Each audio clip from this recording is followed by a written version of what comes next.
Okay, so in this video, we're going to go over how to sleep. Now, I know it might sound redundant, but this is part 2 to optimizing your sleep, and it's really, really important. Now, the one thing I want to mention off the bat that I forgot to add into this document slash script, whatever you want to call it, is when I sleep, personally, I sleep with a body pillow. I find it incredibly comfortable. This was the only thing that I didn't add on this video or the video before this. This is completely optional and borderline crazy, especially if you're sleeping with a partner. But when I've slept with partners, they're not that comfortable. And so I like this. It feels, it goes back to when we were in the womb as a child. It mimics that feeling. And that's why, like, a lot of people tend to sleep in the fetal position, but I don't want to get too far into that. It's really comfortable. Try it out, or at the very least, what I would suggest that I didn't mention would be like incorporate or add more pillows. Personally, like I sleep with 5 pillows, including this one. That might be a bit much, but if you're only sleeping with like one pillow behind your head, it's not good. Some of your posture or like injuries or stiffness in your body actually 100% correlates to the way you sleep. So that's something to consider. Now let's get into the nitty gritty of this video. Okay. So sleep is a really fascinating thing. It's simultaneously a physical and mental process, as well as a conscious and subconscious process. And one of the things that makes sleep so frustrating is that you actually can't control it. It's not like blinking your eyes or taking a breath. All we can do is manipulate ourselves into an environment in a way that sleep encourages us to sleep and stay asleep. So the question is, what are the things in our environment that we need to control for as well? Now, I see it, there's really 3 things in particular that's going to pay the biggest dividends. You have light, sound, and temperature. So we're going to kick it off with light. Now, we already touched on the video before this about the importance of light in the previous video, but we're not done. One of the most important signals for falling asleep and staying asleep is darkness, and like with a capital D. So a lot of us are sleeping in rooms with a surprising amount of light pollution coming off of our phones, the clock, the smoke alarm, and especially coming through the windows. If you can easily navigate from your bed to the bathroom in the middle of the night without any assistance, your room is definitely too bright. So the first thing you're going to want to do is cover or remove all of the ambient sources of light in your room, but the biggest culprit will most likely be the light coming through your windows. And there's 2 things you can do to solve for this. First, you can get blackout curtains, okay? But these are going to be really expensive. Blackout curtains. Costco has them. They're not insane, but like, I'll show you some other options that are cheaper. However, if you don't want to do like the option with an eye mask, and you don't like how it feels, this would be a great option to get. I don't have a link for that because I personally don't use it. Now, the one big problem with the blackout curtains that I found would be like your bathroom break is going to be terrifying, right? Because you're not going to be able to see shit, right? And you don't want to wake up your partner if you turn your flashlight on your phone, etc. But the easiest solution that I always use, and I will be linking anything I mention, I'll link below this video, of what I use or another option that's similar. The thing that I personally use is a sleeping mask. It's a personal blackout device, and it's very effective. And bonus points for the fact that I always can and do travel with it. I can ensure that whenever I want to go to sleep or take a nap, it's really dark. Even if I'm in a shitty, brightly lit motel, which I don't do frequently, but like if I go to a hostel and like they don't turn the lights off, I'm good. Now, the second thing in our environment to control for while sleeping is sound. Now, our ancestors needed to be light sleepers that woke at anything going or bumping in the night, because that bump could be a lion, it could be whatever. And so waking up to sounds is a survival mechanism. But there's probably not an existential threat lurking in the other room, even if you have a cat, a dog, a kid, whatever, right? You don't need to be super light sleepers unless you have a really young kid. Then you would have the baby monitor, but that's a story for another day. So, to block out any other sounds, I would say to play white noise I don't know how to say this word, binaural music on a speaker next to the bed. But some of your partners might not be fond of that, which is understandable. But my personal recommendation and number 1 tool, again, I'm going to link this below, that has helped me significantly increase my sleep, my quality of sleep, would be earplugs. Now, not like earplugs, like headphones, like soundproof headphones, but earplugs like nice foamy headphones, or sorry, nice foamy earplugs. Now, I know some of you probably don't want to use these, and then in that case, stick to the white noise. But if you have a partner who snores and you easily get distracted because of different sounds, I would recommend that. And also for me, it triggers my brain. When I put these in, I'm good for sleep or a nap. And I can also bring it while traveling. So the combination between the earplugs and the eye mask, anytime I need to take a nap or get some sleep, it's a pretty sure no-brainer. The only time or issue with me not being able to fall asleep is if my head or my brain doesn't shut off, but we're going to go into that a little bit. So the third thing to control for is our environment. The third thing to control for is in the environment is temperature. Now, I don't know about you, but I love crawling into a bed when I'm freezing cold. It feels great. However, that cozy bed is probably compromising your ability to stay into deep sleep. The reason for this, again, it goes back to our evolutionary history. So, see, it gets cold, and when the sun goes down, and it only gets colder throughout the deep hours of the night. Before eventually starting to warm up in the early hours leading to sunrise. Our bodies mirror this temperature graph because our bodies take the cue that cold means nighttime. Thus, sleeping time and warm means it's time to be awake. So what do you do, or what do you suppose happens if you're sleeping beneath a heavy pile of blankets in a warm room?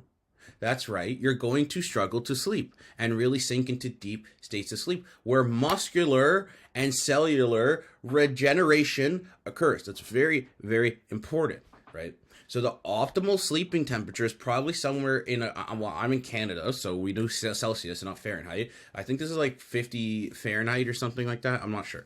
So 15C to 15C to F. Yeah, like 60 Fahrenheit. So there's only really two ways to accomplish this.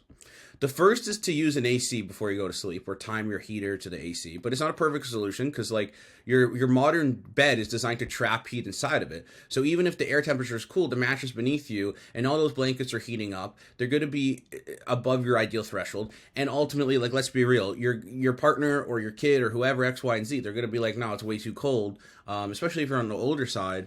So the second solution is to buy a cooling mattress. Now, these mattresses are the things that use like cold water or air pressure to keep the temperature at the preset range.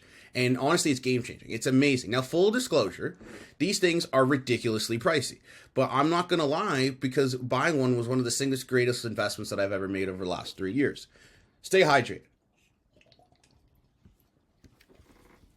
Now, if you would like a funny perspective on this, there's a guy who's a great author, trainer, etc. He spent $3,000 USD on a cooling mattress, and he was so put off on this. But even his stubborn ass said it was worth it. So James Smith, cooling mattress videos. Here we go. Is $2,500 cooling mattress worth the hype? Very funny, very poignant. He didn't want to like it. He was so put off and didn't want to do it, but then he actually used it for like a month and he loves it. Now, I have the topper from 8 Sleep. I'm not affiliated with this, so I'm not going to be providing a link. If you want to do some research on that, you can. It's great. It's not insanely expensive like that. The one that he got, they make it for like millionaires. Now, there's one more thing that I want to mention here that I found important for staying asleep and improving the quality of sleep, and it's breathing. Now, I, like most of you watching this, are mouth breathers. I also have sleep apnea, which means I have a really hard time breathing in my sleep. And I didn't realize how negatively this was impacting my health, my mental clarity, and the quality of my sleep until I started to track my sleep, which is why it's important for you to track it. And, excuse me, some of you might need to record yourself sleeping so you can hear this, right? There's different apps. I can send you that if you're interested. Now, so I started experimenting with some solutions. And I found 2 things in particular that helped me drastically reduce the numbers of times I'd wake up in the middle of the night. Number 1 and number 2 would be mouth tape and nose strips. Again, I'm going to link this below. The mouth tape makes it so that you have to breathe through your nose. And for me, when I lie sideways, or just in general a lot, like sometimes I'll work out with these nose tapes, my nasal passages gets really blocked.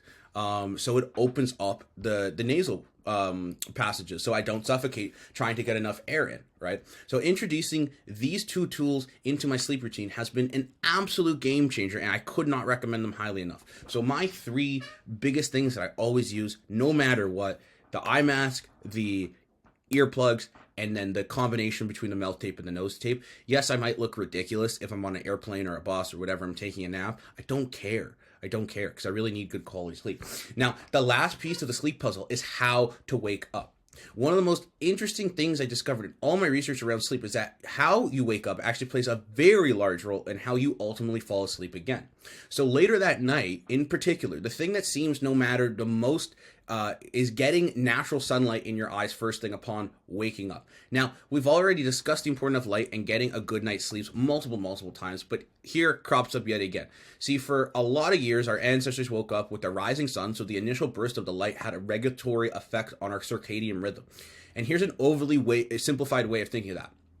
The first dose of sun, it sets a timer in our brain that says in X number of hours, it'll probably be time for us to start winding down and get ready for bed again. Now, the problem for modern man, or many of us, that is that we don't really go out into the first thing and get sunlight first thing upon waking up. In fact, some of us, it might be like a couple of hours, right? So until we get outside. So our circadian rhythm, it really never gets the priming dose of sunlight, which sets our internal clock. And as a result, our bodies are left in this weird sort of limbo. Now, the solution to this is actually pretty simple. So the first thing you should do when you wake up is go and get sunlight in your eyes for at least 15 minutes. Now, I'm not a doctor. I don't play one on TV, but there's a highly accredited guy. He has like this whole protocol. His name's Andrew Huberman. This is like his first thing on there. And if you're going outside, do not wear sunglasses. You need you need your sun rays and the vitamin D and blah, blah, blah, blah, blah. I don't want to make this video too long. Vitamin D is a hormone. It's good for you. Now, it's a very simple solution, but not necessarily easy, especially like me, you live in Canada, in a winter place or in a winter state where the sun doesn't really come out until like 10 a.m. For a majority of the year, right? Unless it's in like summer. Now, for that, I would recommend you get a happy lamp or a red light therapy panel. Some people, not me personally, but some people have struggled with seasonal affective disorder, which basically means they go into depressive cycles in the deep winter. I know my grandma struggles with this a lot when they don't get enough sunlight, because again, vitamin D is a hormone. It helps with emotions or regulate, blah, blah, blah, blah. So if that's you and you're watching this, no excuses. Go get a lamp. I'm going to link this below. And then just sit in front of it for 20 to 30 minutes first thing in the morning while like sipping on your coffee, doing some yoga, doing a podcast, and boom, just like that, you now have all the tools you need to go out and get an incredible night's sleep. Again, all the links will be below. I'm going to use majority of it through Amazon because full transparency, I'm an Amazon affiliate. It doesn't cost you anything if you're going to purchase any of the things I recommend. I might make like 10 cents. So it's better that we do. It doesn't change the price for you at all. I'd appreciate that. If you have any questions with this at all, let me know. And then, yeah, below this video, you're going to have 2 resources to some attachments and some PDFs. As well as the sleep tracker. If you have any suggestions, recommendations, questions about anything, let me know, and I will see you in the next module.